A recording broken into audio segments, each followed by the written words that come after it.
Kronologi penemuan mayat wanita dalam karung di Kebun Jagung, Lampung Timur, motor tergeletak di samping korban. Sesosok jasad wanita ditemukan di perkebunan jagung di Desa Rajaba Salama, Kecamatan Labuhan Ratu, Lampung Timur, Kamis, 18 Juli 2024.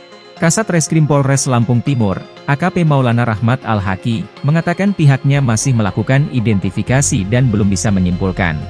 Diketahui, korban berinisial Rias Nuraini 30 tahun yang tercatat merupakan warga Kecamatan Labuhan Ratu. Ia menambahkan, korban ditemukan warga dalam kondisi tidak bernyawa dan sudah berada di dalam karung. Korban ditemukan di dalam karung dan sepertinya dibuang di lokasi kebun jagung. Ada sepeda motor yang diduga milik korban tetapi kami belum bisa menyimpulkan penyebabnya, ungkap Maulana. Ia menuturkan, jasad korban telah dibawa ke RSUD Sukadana dan kemudian ke RS Bayangkara untuk dilakukan autopsi lebih lanjut.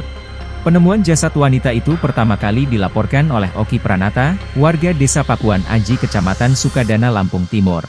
Saksi menyebut ia menemukan karung putih serta sepeda motor Honda Vario nomor polisi B4416SFX saat sedang mencari rumput untuk pakan ternak.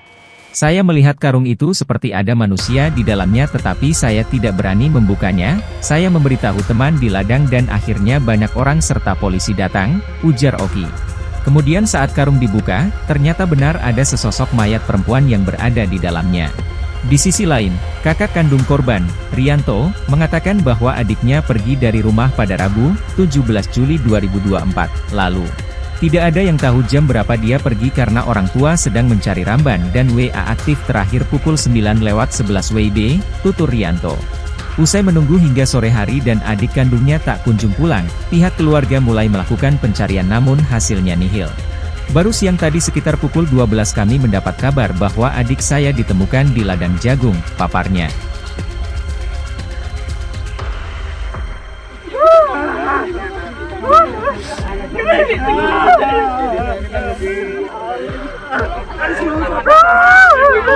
Download Tribun X sekarang, menghadirkan lokal menjadi Indonesia.